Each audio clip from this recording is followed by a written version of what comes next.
Muito boa tarde, sejam todos muito bem-vindos a mais uma sessão do EducationUSA, a fonte oficial de informações sobre ensino superior nos Estados Unidos. Eu me chamo Fernanda, sou orientadora do EducationUSA aqui na PUC-Rio e tenho o prazer de estar aqui com a Ohio University hoje, fazendo uma session com vocês. Eles vão mostrar como é uma aula na Escola de Negócios, na School of Business da Universidade. Nós temos aqui a doutora Jana Chimelli, que é professora da Escola de Analytics, da Escola de Negócios. Temos a Juliana Haddad, que acabou de se formar na Ohio University, e a Lori Groman, que é a diretora assistente de admissões da universidade. Espero que vocês aproveitem bastante. Hoje nós temos o privilégio de ter a doutora Chimelli e a Juliana falando português. Então, a apresentação será em inglês, mas se vocês tiverem alguma dúvida, elas já vão falar com vocês. E sejam todos muito bem-vindos. A quem quiser assistir depois, essa sessão vai ficar gravada na nossa página do YouTube EducationUSA Brasil, para vocês assistirem quantas vezes quiserem. Tá bom? Boa sessão. Have a nice session, everyone. Please, the floor is yours.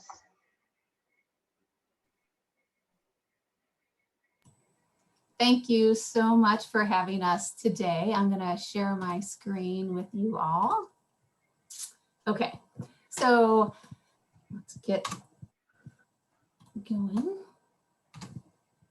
Okay, so again, thank you all for joining us for our session with a day at Ohio University. We're going to have short introductions. I'm going to do a little icebreaker so that we can all get comfortable with each other. Dr. Chimelli will get into a lecture and a short activity. And we have a recent graduate with us today who can talk about her experiences at Ohio. And we'll definitely have time for questions that you all might have. So, oops.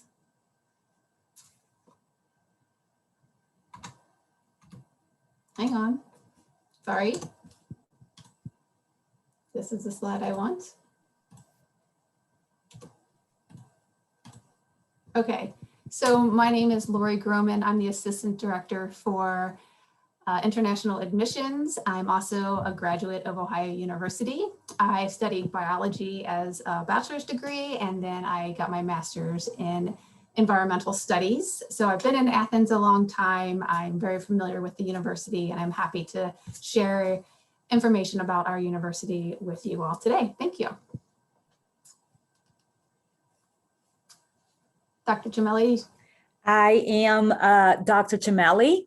I've been teaching in the College of Business for the past 6 to 7 years. I am a psychologist, but instead of being a clinical psychologist, I'm an experimental psychologist. So my PhD was about focusing on how people form judgments and make decisions. So we theorize about that rather than having a clinical session with other people. So we do a lot of experiments, and that's what my PhD is on. I focus on how people perceive information, how they neglect information, how they combine information in order to make a decision. And it's very quantitative. Therefore, I teach statistics and analytics for the College of Business. I'm very happy to be here and very excited to teach the class for you guys. My name is Juliana Haddad, and I actually just graduated from Ohio University last Saturday. And my majors were international business, economics, and marketing. So I was really involved in the College of Business, and more than happy to be here. And my email is there too. So any questions anyone has afterwards, feel free to reach out.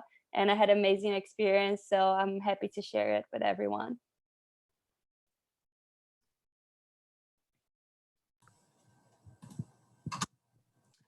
Well, thank you all. Let me stop sharing my screen. So I want to do a short icebreaker here so that we can get comfortable with each other, having your camera on and sharing information. I will mostly be doing things like thumbs up, thumbs down kind of stuff. So I'm just going to ask a few questions, and I encourage you all to participate along. So first question is, do you want to study in the US? So thumbs up for yes. I hope I see a lot of thumbs up. Yeah, all right. Okay, second one, just to kind of get a feel for you guys as students, if you are interested in studying an undergraduate, so a bachelor's degree in the US, hold up one hand. And if you're interested in studying a graduate, so a master's or PhD, hold up two. So I can get an idea. Are you mostly undergrads, bachelor's degree, one hand, grad, two hand? Okay, so a bit of a mix. All right, great. All right, now we're going to get into some fun questions. So if you have a pet, hold up your hand. So dog, cat, gerbil, hamster, snake, awesome. All right, extra point if you can show a picture of that pet. So if you have a picture nearby, let's see. I can pull up Cody. So there's Cody, German Shepherd. No, there you go. Oh, look at that cute puppy. Anyone else? There you go. Nice. Thank you. All right. So next question. You're probably all in your bedrooms or your house somewhere. So if you can maybe find something in your room that you're most proud of, or say a prized possession. So I'm gonna bring it back.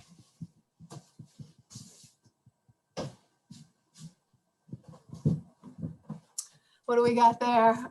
Candle? Books? Guitar maybe, nice. I've got my Ohio University Ultimate Frisbee. So Juliana knows me well. She knows I'm a big Ultimate Frisbee addict, I guess you'd say, and this is the disc that we use. This is also basically an outline of the state of Ohio. So where we're located, this is where Athens is. So kind of gives you an idea of where we might be. Okay, last question. Again, you're probably in your room, so if you can hold up the most recent book that you're reading. So grab it from your bookshelf and bring it back. So just grab mine off the, so here's mine. What do we got?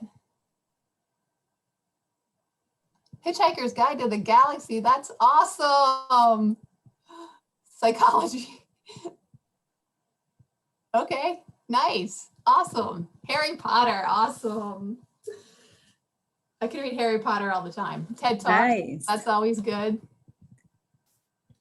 All right, thank you so much. That was great. Thank you everyone for sharing a little bit about yourself. So with that, I'm going to turn it over to Dr. Ciamelli and her lesson. Okay, so can how do I share? I think you have to allow me to share my screen, or? I think Lori has to just a second. Okay, I'm clicking on the three dots next to, on the top corner, right? Top right corner. Do you have the share screen at the bottom? It should be in green. Yes, yeah, you should be able to, because you are. Okay, oh, got it. Yeah. Okay. Thank you, Lori. Mm-hmm. Okay. Can you guys confirm that you can see my screen? Yep. Yes.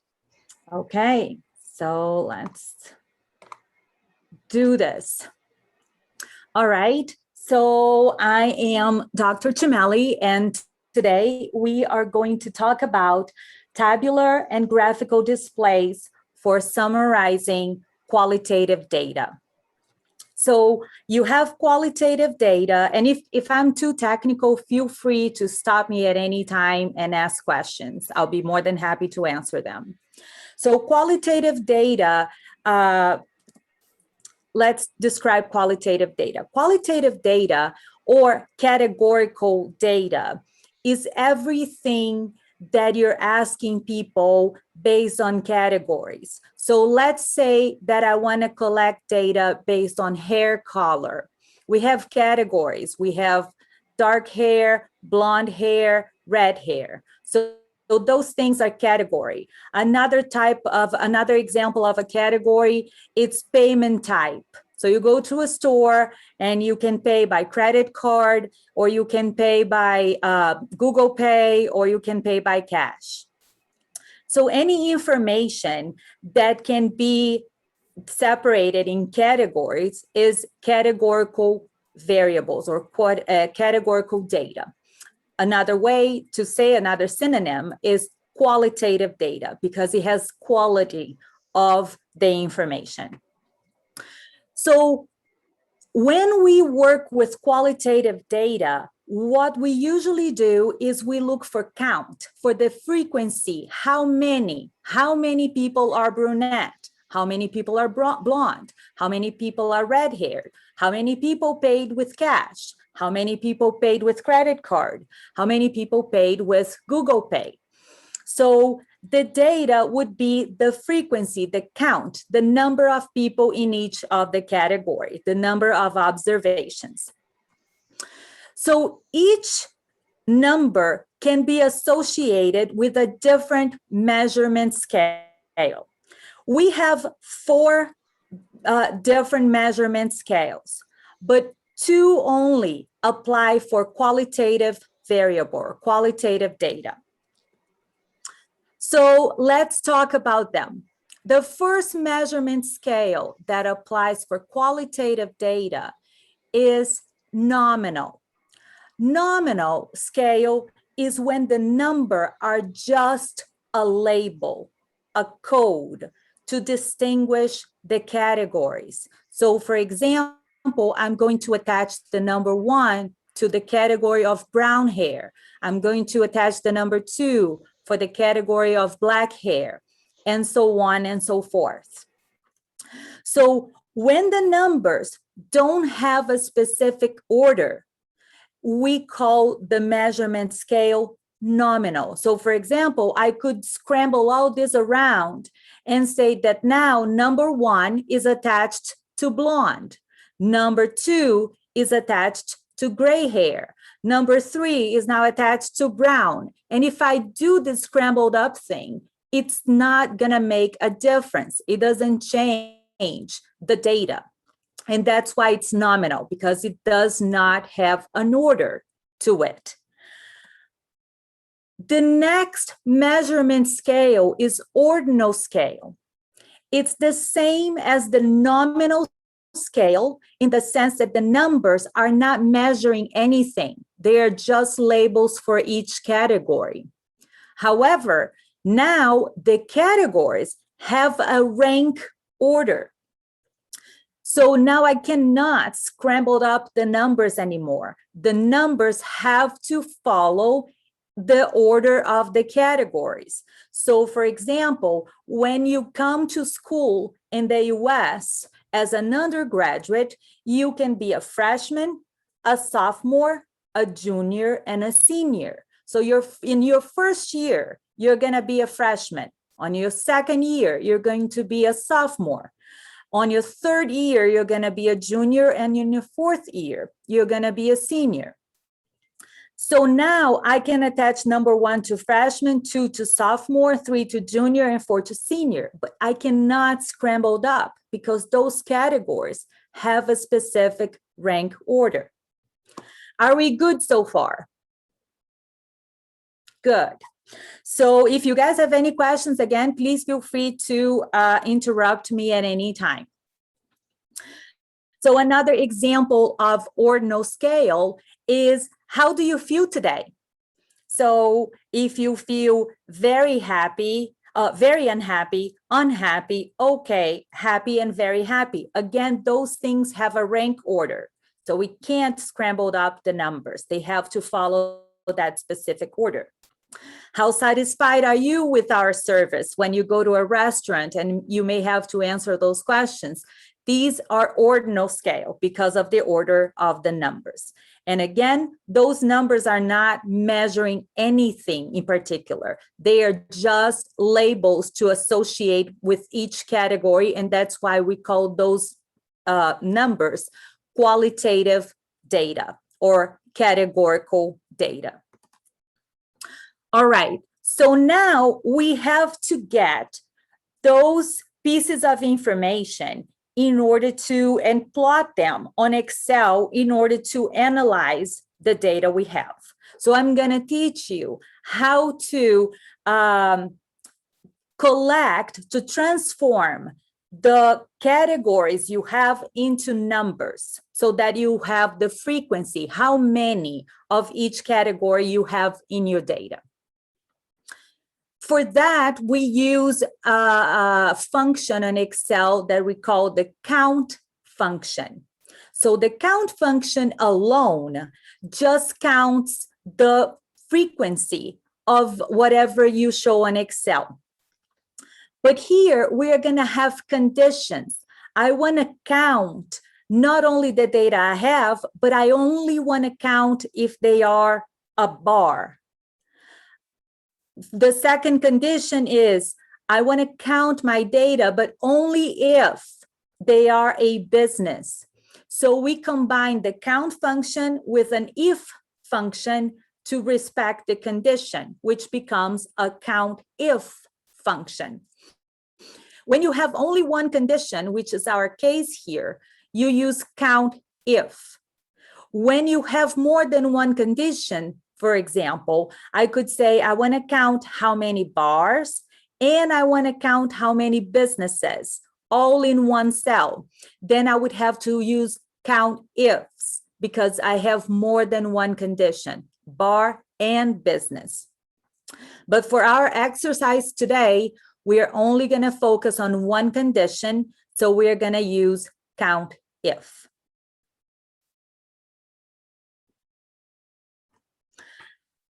When we create a tabular display of qualitative data, this is a way to summarize your data because look again of, oops, let me go back here.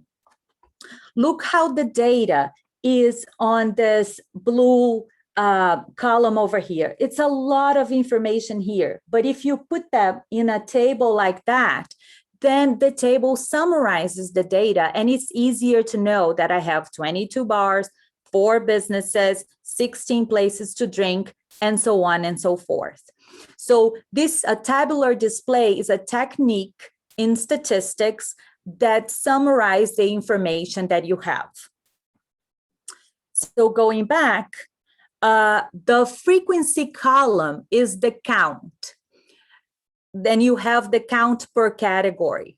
Another way to represent this data is by showing the percentage of each category. Overall, if we combine, if we get the overall total, which we have 94, then we can divide the frequency of each category by the total, and then we get the relative frequency. And if we multiply that by 100, then we get the percentage.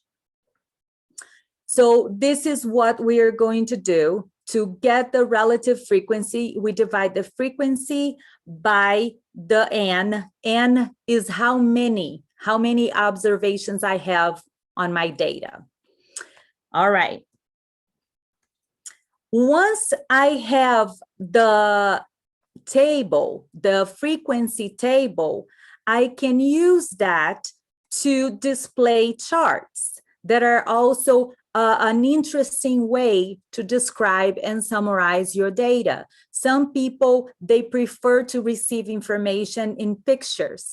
So this is a pictorial display of the table, of the information and the data that you have.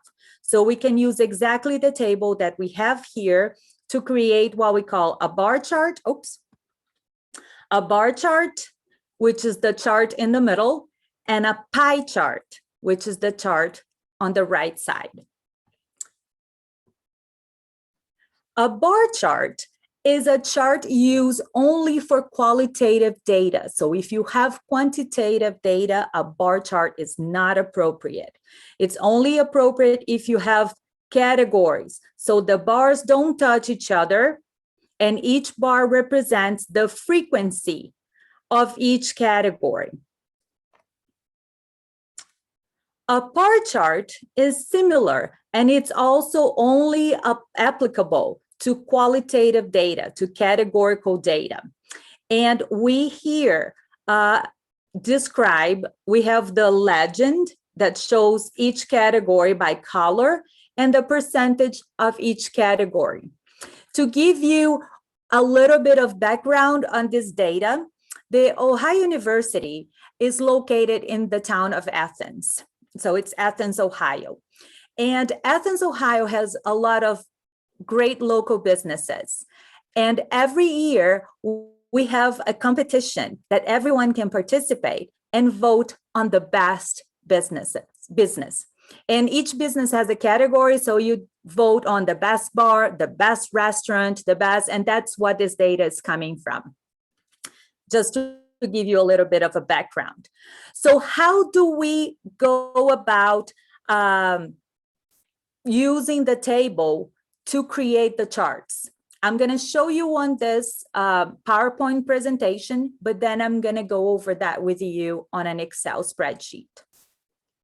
So the first thing we do here is we select the table, we select the categories and the frequencies except the total. We do not select the total because total is not a category here. It's just information for the relative frequency. So we select the table with the categories and the frequencies without the total again. Then we press Insert on Excel. And then we choose this bar chart over here. And once we do that, we choose the very first option here, which is the bar chart. We can also choose the horizontal bar chart, but most people prefer, for whatever reason, so it's up to you which one you decide, if you prefer the horizontal one or the vertical one, but most people like the vertical one. So that's what I'm going to show you. And that's how you get your bar chart. Once you get your bar chart, you can click on chart design, and you can change the color, and you can add chart titles, and you can add labels, and you can add all kinds of things that I can show you a little bit of them. Once you have a bar chart, you can, here is how you select titles and other things for your chart by clicking on Add Chart Elements. Then if you right-click on one of the bars and click over here, you can choose different colors, you can choose all kinds of things for your chart, and we are going to go over that later. Oops. I don't know why it's moving so much.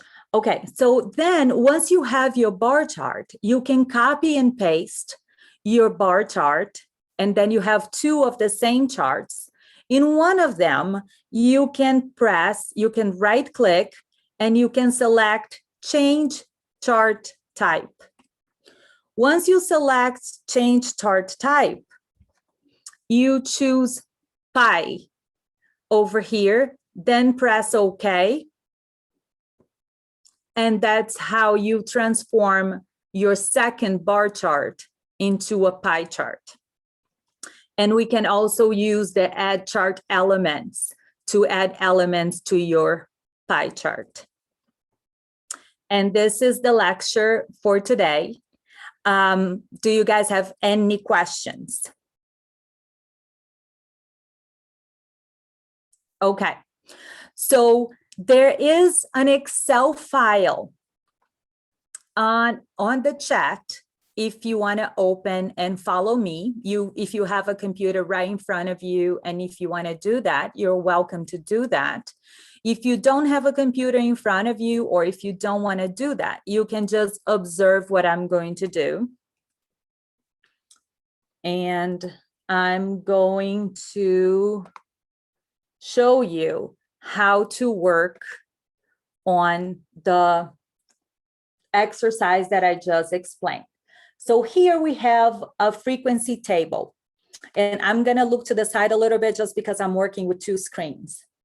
So the first thing we are going to do, let me make sure this is big enough.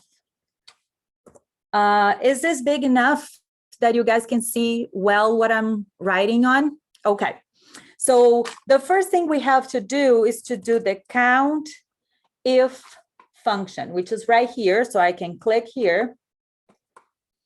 Now, the first thing the Excel is asking me is for the range. The range is my data. So I'm going to click on my first cell over here. I'm going to press Control Shift arrow down on my computer. And now I have my whole entire data selected. If you look at the hint from Excel here, we put comma, and now we have criteria. What is the criteria? The criteria is the condition that I want to count conditioning on being a bar. So I'm going to select bar here. I'm going to close the parentheses, and now I have the frequency for bar. I can do the same thing here. So let's do it again. Equal count if. I'm going to select my data by clicking Shift, Control, arrow down, and then comma. Then my next category is business.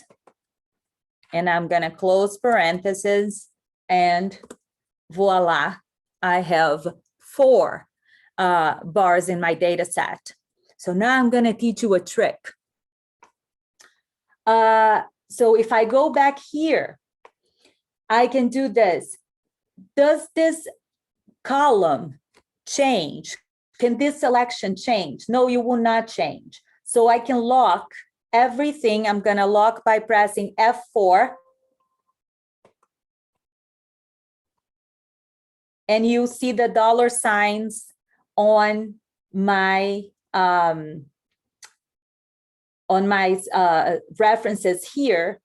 And now, but this will move down. So I don't need to lock that. And now I can just copy this down.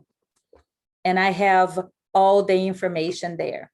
And again, all I had to do was lock my data because this reference cannot change, but the bar reference can change as it has over here.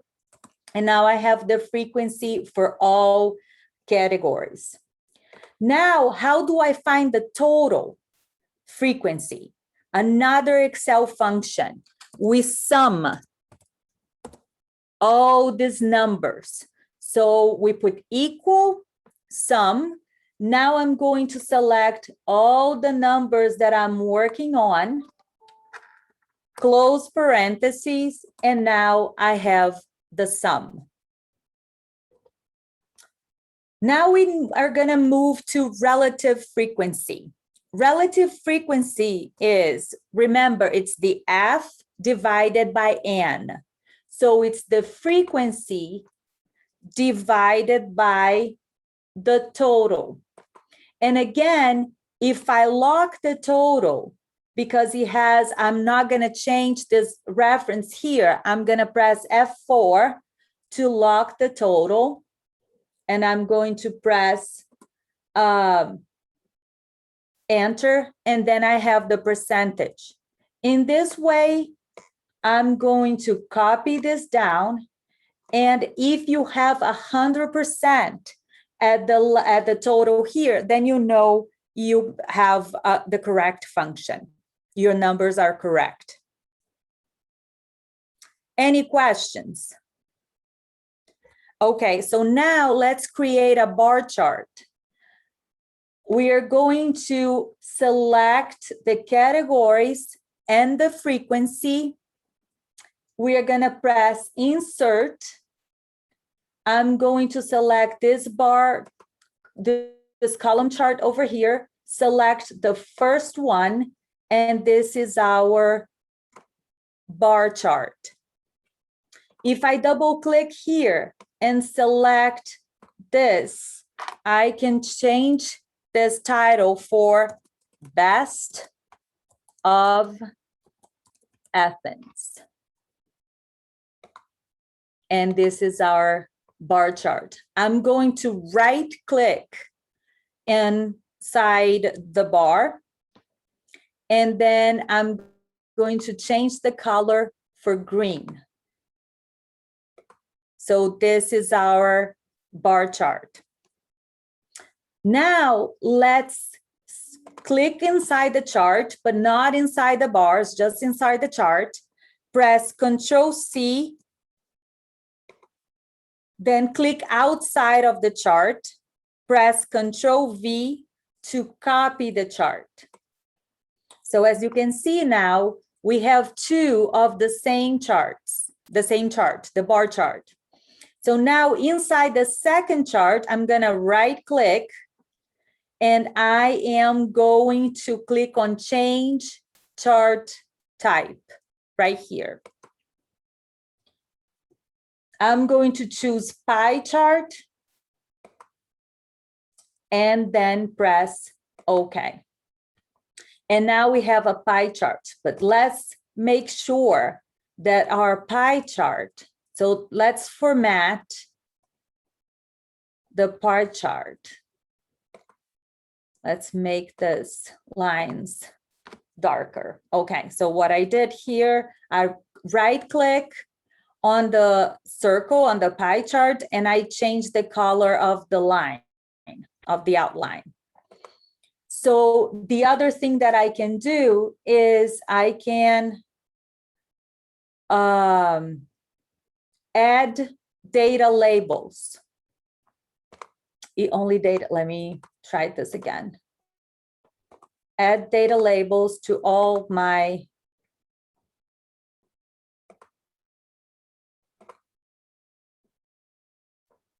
it's not going here. Add data labels. Now I'm going to click on every add data labels, add data labels.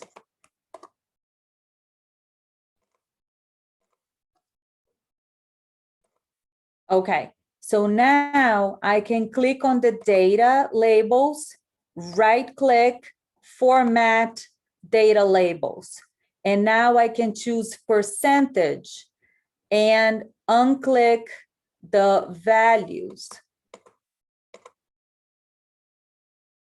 And now we have our pie chart with the percentage right there. So now we have a bar chart with the frequency, with the count, how many, and we have a pie chart that represents the percentage of each of those categories. So the other thing that I can do, format data labels, I can add a legend outside with the category names. And now will be easier to see. So now we know that bar is 23%, business is 4%, drinks is 17%, and so on and so forth. And this is how we format our pie chart.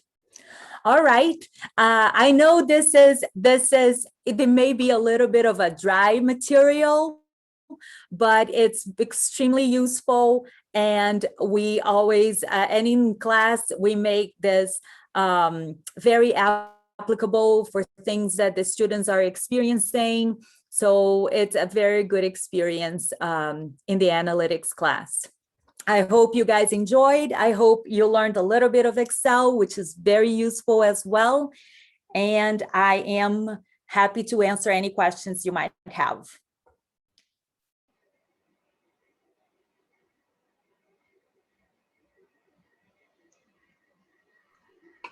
And I can stop sharing my screen.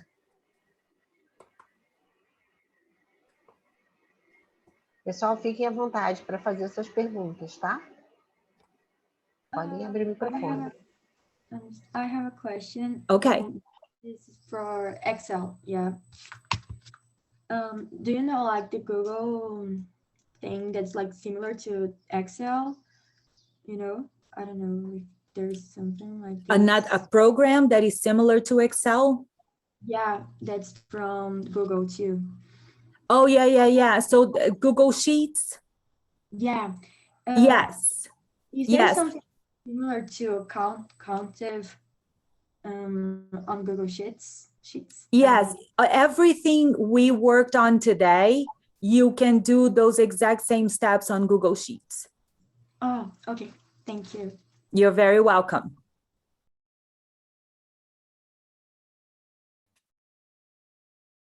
More questions?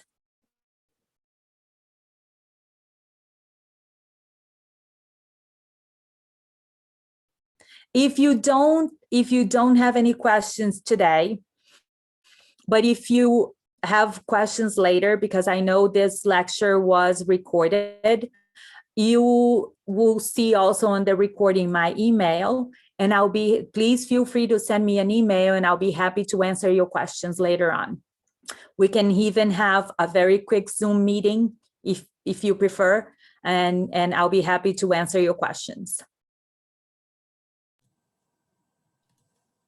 And I'm going to share that slide again that has the information for the three of us. So you're all welcome to take a picture or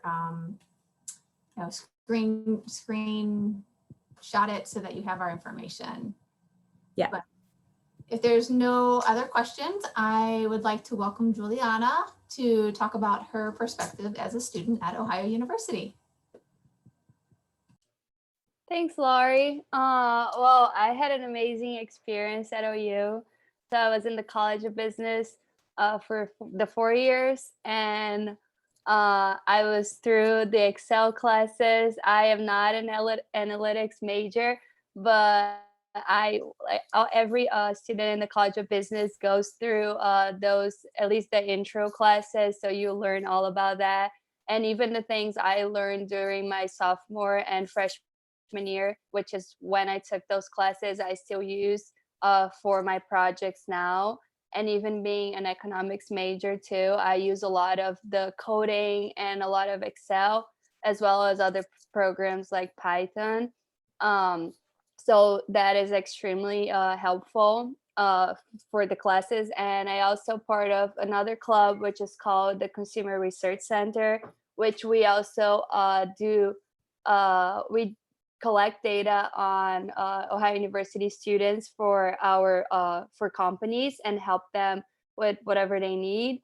And with that data, the Excel comes a long way, just analyzing the data and being able to just put them in order and count them and just have a concrete report by the end of it where we can really show that information. So those classes are just really essential for that. But overall, my experience has been great. I am really, really sad to graduate because I had really amazing 4 years at Ohio University, but I know I can always come back. And that's what you feel at Ohio University. You do the 4 years, but that's just not over. You're always welcome to come back. And they just really tell you, you can come back whenever. This is home for you. And it is home for me 100%, even being far away from home. I know that they still will help me with whatever I need. All the connections I made have been just incredible. And even I was telling Lori one time that, so for the College of Business, you go through an internship. And that's a requirement, which is really good because then you get experience as part as the 4 years and you graduate having some kind of real world experience. And my experience was going to be right when COVID hit. So we know that everything just got chaos and everything was a mess. But Ohio University actually ended up offering me an internship so I could have still that experience, even though everything was a mess. So all the people in the College of Business, I was able to do a marketing internship with them. So that was extremely valuable. So things like that, they are there for you for everything you need, even if the tough time, they will help you. And I think that's really valuable when looking for a college too. And I felt supported and still feel supported.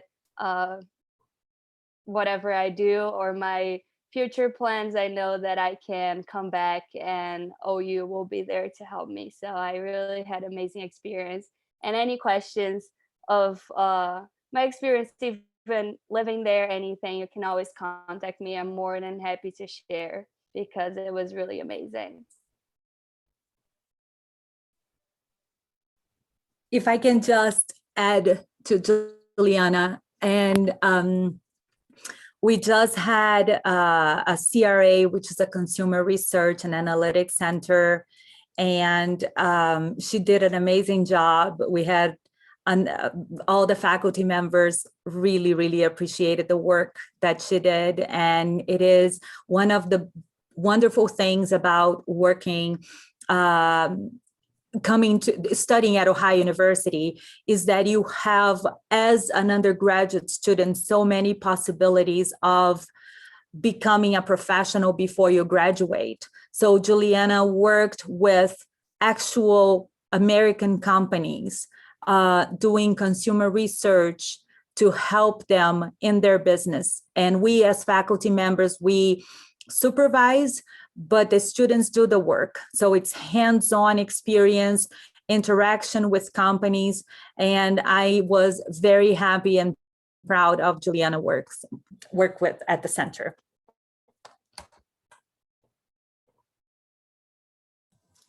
And Dr. Chamali, maybe if you could, because you did your master's and PhD work here at Ohio, maybe talk about that a little bit, because we did have a few graduate students on this webinar. So I don't work with the graduate students. So maybe if you could give a short, just thoughts about that. Sure. So when I came to Ohio University, I had a master's in Latin American studies, but I wanted to go back to my field of psychology. So I applied for the PhD in psychology, and so you have to go through the standardized tests. So you have to take in my case was the GRE. If you're in business, it might be the GMAT. So you take the standardized tests and you take a TOEFL as well, which is the English, because I'm Brazilian. So I had to prove fluency in English. And that's when you take the TOEFL test. So you apply, and it is very competitive, but many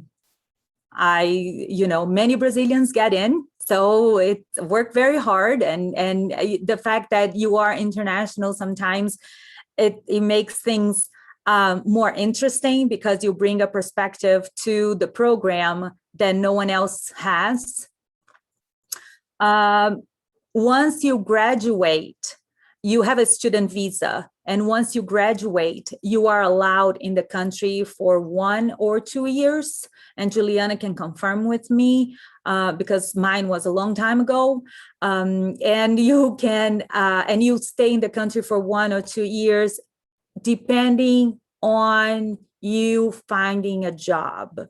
So you have to find a job or some kind of internship, and you can do that without having to have a different kind of visa. But you have 1 year, 2 years to look for it, which is very good because you have some room. If your goal is to stay in the US, then you have some room after you graduate to look for jobs. And then, so I was extremely appreciative of my experience at OU as a graduate student. As a graduate student, especially for a master's is different because usually you have to pay for a master's degree, but for a PhD, you get a scholarship. And the scholarship is, the program is paid for, and you get a stipend, which is money. You get a salary, which is not a whole lot, but you know, as a student, you survive on it. So you get a stipend to become a TA or an RA, a teaching assistant or a research assistant. So it's important because financially you don't put a whole lot of burden on your family when you apply for a PhD, because it's free and you get a stipend. You have to pay fees and things, but you can take this out of your stipend. Yeah, and I think that was my very positive experience. Great, thank you. No, that helps a lot. So with that, I'm happy to open up the floor to students, to prospective students out there. If you have any questions regarding Ohio University, College of Business, anything at all, really, you can type it in the chat or unmute yourself.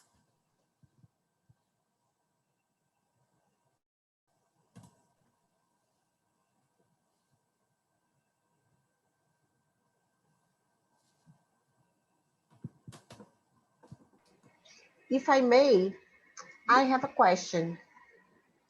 Can Juliana share her experience as an international student, the resources and how you felt as a first-year student arriving at university? How did it go for you? I think it would be great for the student. Yeah, of course. So, of course, the first time you get in here, uh, well, I was shocked of how much, like, the campus is so beautiful. But of course, as an international student, I didn't know anyone here. So that was definitely scary. But the people here were so welcoming. Every student, they don't treat you differently because you're not from here, you have a different culture. They definitely open their arms and they're interested in learning your culture too, so they can know more about you and make sure you're okay, and also teach you about the American culture so that you can feel more at home. But definitely the first weeks are definitely hard because you're far away from home. But then after, when you start meeting people, and that's something really important, is getting involved. Ohio University has so many different student organizations to whatever you like. It's just so many that whatever you like with hobbies or academics, they'll have an organization for you. And that's extremely important to meeting the people like your group. And that's what I did. As soon as I got here, I was looking for organizations, even if I've never tried whatever that organization was offering. I was trying to get involved, and I was going to at least try. And if it didn't work out, it didn't work out. But all the organizations I joined, they were awesome and they helped me. The people I met there were there for me. So I think getting involved is definitely the way to go, and and really getting involved with the university so that you really feel part of it. But my experience, even with the dorms, I know it's really scary to, oh, I'm leaving my parents or whatever, where you guys live, and going to a dorm, sharing a bathroom with a lot of people and stuff like that. But that's also a way that you meet people, and it's so much fun just to be around other college students all the time. And it's just a unique experience, and that's something that I will never forget. Definitely the dorm experience, or just moving from one dorm for freshman year, moving to another dorm sophomore year, and then when you're upperclassmen, you move to houses around the university. Is just, it really makes you feel part of it. You're always surrounded by the people, the staff, the professors. Um, so anything you need, Ohio University also has a resource for you. So any help, any type of help you need. So I think that after I got past that, oh my God, I miss home. It's just been amazing. I feel home here. So it's definitely, there's a lot of challenges, of course, because I was not used to how things were done here. But then you learn, and you really fall in love with everything you learn from here. So definitely everything's great. I just want to add that even though I am Brazilian and Juliana is Brazilian too, I only met her this last semester. So her full experience, so no one connected us in a good way. She had the full blown experience of coming to an American university. I'm sure that if something was needed, that it was important that I got involved, they would make the connection. But it was very important for her to, have her college career all by herself, as she did beautifully. I want to add to a question also on the chat. We have at least a couple years ago, the rank was that our film department was the #1 in the nation. So those of you interested in film and art, the film in particular was the #1 in the nation. And if it's not the #1 still, I'm sure it's still really high quality. And I'll point out that the College of Business is 15th in the country for public Yes. universities. So you guys are hitting it out of the High up there as well. Yep. And let me work on getting a link for the Ohio Program of Intensive English for Fabricia. And then I do want to talk about medicine, just because studying medicine in the US is different than everywhere else in the world. Instead of going straight from high school to medical school, you actually have to go and get a 4-year degree from Ohio University or any university that has a biology program, and then you apply to med school. So we do have pre-medicine here at Ohio University, and you would study either in biology, chemistry, or psychology. Laurie, if I can add something to that, I think it's important. If anyone is interested in medicine, the general advice as advisors is do your undergraduate studies in Brazil, medicine, and go for postgraduate in the US, go for internships. But of course, there are exceptions and you can find your way through exceptions. But just beware that it's an easier way because it's very competitive in the US for any student. Med school is really, really competitive, and it would be an easier track if you did it in Brazil. But you can, you can find more information in our YouTube channel. There are sessions about med school and you can find information there, or you can book a session in one of our centers all over Brazil. And you can find information on the site as well. Mm-hmm. Yeah, that's awesome. Yeah. Also, I would like to add that Lori mentioned that we have career fairs that help students get jobs once they graduate. But in addition to it, some colleges provide additional help for the students. So the College of Business has its own career fair, and we have a group of professionals that their role is to connect students graduating with employers. And that happens early on with internships. So we have a very high percentage of students who graduate. And obviously I know more about the College of Business because that's where I am. So in the College of Business, we have a really high percentage of students who graduate with a job because we have people who really focus on that.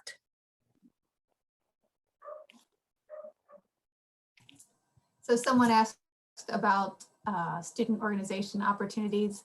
Juliana, if you want to talk about anything you did that was outside of your major, maybe to give people an idea of how you can get involved.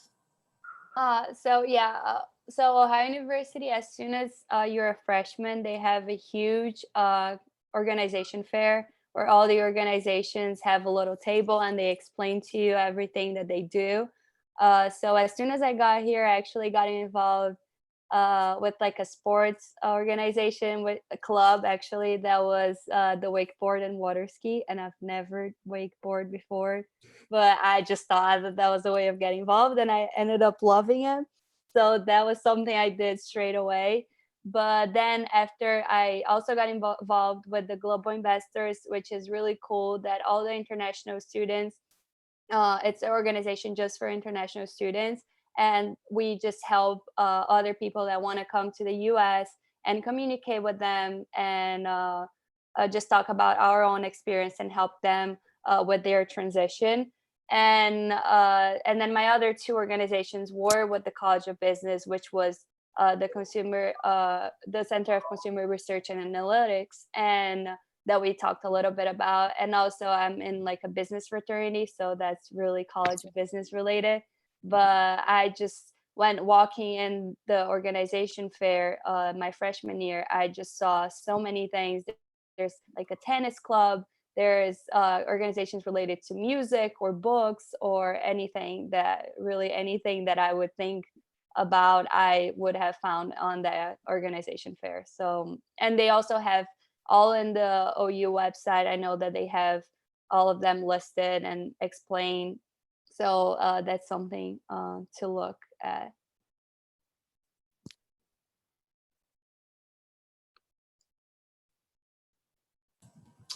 Thank you. So I answered a question about our acceptance rate in the chat. And now there's a question about the LLM program. And honestly, that would be a graduate program. And I don't have a lot of information about that since I work with undergraduate students. Honestly, your best bet is just Google LLM economics in Ohio University.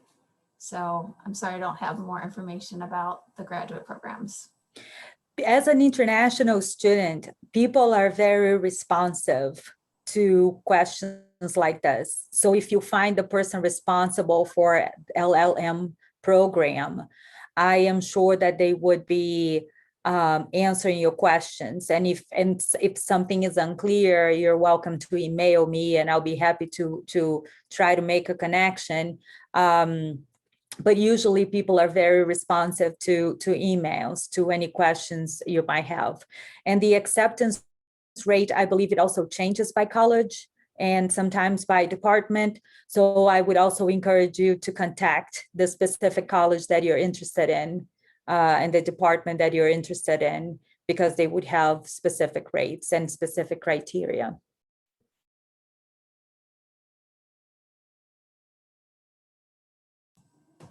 And the next question about summer camps, we do not have any this year because of the pandemic, but we have had them in the past, and I would think we're going to have them in the future.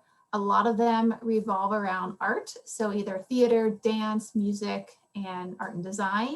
And then we have a few that revolve around journalism and media arts and studies. So those are the ones that I'm more familiar with.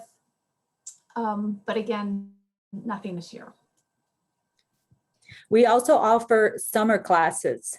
So some people use summer to speed up their progress towards graduation. Or if you have to make up a class again, then you use the summer for that. So summers are also a good time to take classes and take the chance.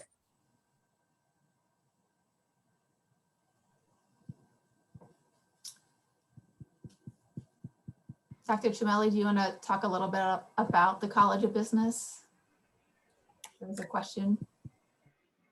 Oh, sure. I didn't see the question. Yes. So the College of Business, it's an interesting college. And again, that's where I work. So obviously that's what I know more, and I'm biased towards, so I'm just going to be honest about it. But before I moved to the College of Business, I was an instructor for psychology at Ohio University. And I had an amazing experience in the psychology department. However, the College of Arts and Science, which is where psychology is in, it has so many different departments that the College of Business is more united in that regard. So the whole entire college knows each other. So it's very, very interesting in that regard. So the College of Business has management, finance, accounting, analytics, sports administration, and I think I'm not, Juliana, help me out. Marketing. International business. International business. In any event, it has several departments in the College of Business, and everyone works together. The faculty interacts. So if you are in marketing, you can be working with somebody in analytics. We offer minors as well. So a lot of people, they major in something and minor in something else to combine. And because analytics is such a hot thing in the market, we have a lot of students who major all over marketing, finance, sports administration, and minor in analytics. We have graduate certificates as well. So in addition to graduate programs, we have graduate certificates. So after you finished your undergraduate, you can just take a certificate instead of taking a full graduate program if you don't feel it's time for you to invest the money or the time. So you can just invest in a certificate, and the certificates, they accumulate. So you can take a certificate now, you can take another certificate the next year, another certificate the following year, or every 2 years, something like this, and they pile up to a program, to a degree. So all the faculty will also guide you through that. The College of Business has several student organizations just within the College of Business. In finance, we have people who actually invest real money on the market. So they have real applied experience.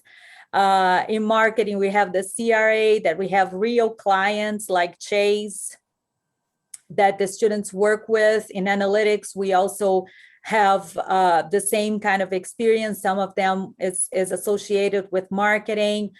We have emerging leaders, and we have a lot of leaders, organizations, which is preparing people to become leaders, to have leadership positions in their job.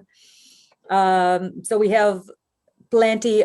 We have women in business, because a lot of the times for the female students, a lot of the times business is a male-oriented field. So we want to make sure that the females have a good connection, a solid chance, and prepare for that kind of experience. So we have women in business, and the female faculty is heavily involved in that. So there are a lot of student organizations just inside the College of Business. And if I didn't address your question, I'm happy to be specific on something else.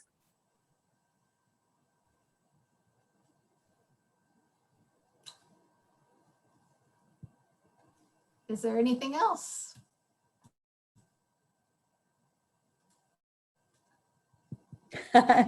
Great. Thank you. Okay. Wow. No more questions. Thank you very much. It was an amazing presentation. I think it was very rich. There's one question. Bruno has another question. Okay.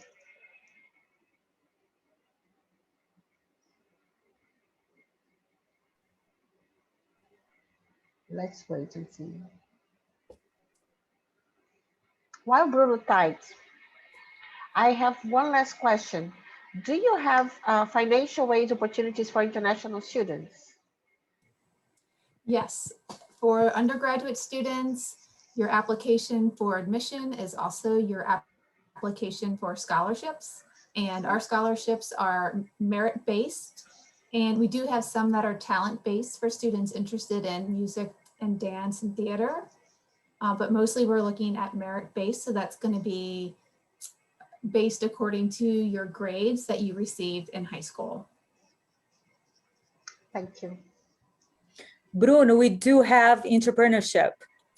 We not only have that as a major, but we also have an organization. And the faculty member involved in that is one of the coolest guys in the culture business. I don't know if Juliana Benedict, I don't know if you've ever had, like, he is so connected and he's fun and connected, and he is the leader in this student organization in entrepreneurship. And it's just, the students love it. Paul Benedict is his name. Another interesting thing about Paul and about the College of Business is that most of us in higher education, we have a PhD. So we've been in school all these years, and we have very solid careers on theories and understanding. But we also hire people without PhD with applied experience, people who come from the market to become instructors. So they bring a different perspective to our students. And we also have a board that we meet constantly. And a lot of our employers, they have one representative in the board of trustee, the board of advisory board, that tells us what is needed in the market to make sure that what we teach our students is associated with what is needed in the market. So we are constantly updating and changing based on what we believe, and the state also believes is the important academic curricular, but we are also interested in what the employers need. So we do a balance there.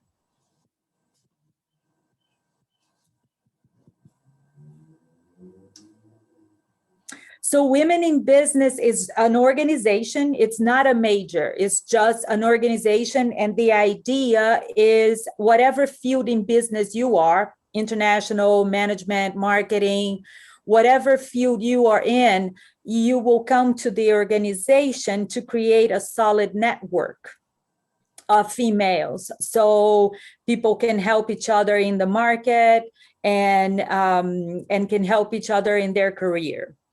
The international business, so business, the business is the college, but your focus will be management, marketing, finance, and all those different majors. If you visit the College of Business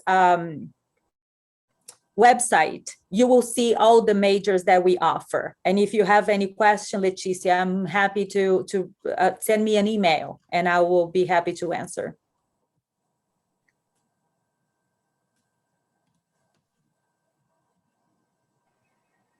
Okay. Well, thank you very much. It was an amazing opportunity for everyone. And I hope to see you soon in one of our events. You can find the whole list on the Education USA website. Okay. And thank you, Dr. Shimelli. Thank you, Laurie Groman. Thank you, Leticia. It was awesome to have you here today. Thank you very much. Bye-bye, everyone. Bye. Thank you. Thank you so much for this opportunity. Really. You're very welcome. You're all very welcome. Bye-bye. Bye. Bye-bye. Thank you so much. Bye.